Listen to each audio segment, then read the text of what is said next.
இந்தி சமஸ்கிருதம் கொண்டு வராங்க, சமஸ்கிருதம் படின்றாங்க. இந்தி படிக்க சொல்றாங்க. ஏன்டா இந்தி படிக்கணும்னு கேட்டா, இந்தி படிச்சா வேலை கிடைக்குமா? எவ்வளவு ஐயோக்கியத்தனமா இருக்குங்க. இப்ப சொல்றாங்க, அத ராஜாஜி காலத்துல சொன்னா கூட பரவாயில்ல நம்பலாம், அப்ப இல்லன்னு.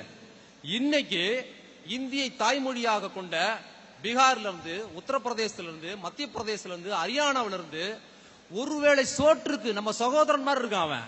ஒருவேளை சோறு அந்த ஊர்ல சாப்பிட முடியல, அவன் இங்க பஞ்சமலைக்கு வரான், குடும்பத்தோட வரான். ஒரு படத்துல கவுண்டமணி சொல்லுவார்ல, 30 ரூபா கொடுத்தா 3 மாசம் ராத்திரி பகலா வேலை பார்ப்பன்னு. அதுக்கு சாட்சியா இருக்காங்க இவங்க. அப்படி உழைக்கிறாங்க குடும்பத்தோட. ஒருவேளை சோறு, இந்தியிலேயே தூங்குறான், இந்தியிலேயே சாப்பிடுறான், இந்தியிலேயே தும்முறான், இந்தியிலேயே கண்ணு முழிக்கிறான், இந்தியிலேயே பல்லு விளக்குறான். அவனுக்கு அவன் ஊர்ல ஒருவேளை சாப்பிடறதுக்கு கூட வசதி இல்ல. இங்க நம்மள வந்து இந்தி படிக்கிறான்னா எவனை ஏமாத்துறதுக்கு இது?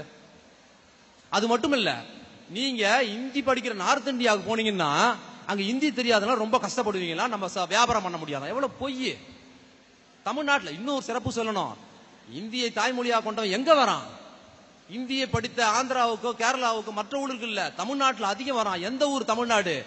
இந்தி ஒழிக என்று இந்திக்கு எதிரான போராட்டம் நடத்தி இந்திய ஒழிச்சு கட்டின ஊர்ல இந்திக்காரெல்லாம் வேலைக்கு இங்க வராய. இங்க வேலைக்கு வர்றது காரணமே இந்தி எதிர்ப்பு போராட்டம் நடந்ததுனாலதான் இந்திக்காரன் இங்க வரான். அப்புறம் இந்தி படிச்சாதான் நார்த் இந்தியாவில போய் நம்ம வந்து புழங்க முடியுமா? இல்லாட்டி கஷ்டமா? வேலை பார்க்க முடியாதா? எவ்வளவு பொய்.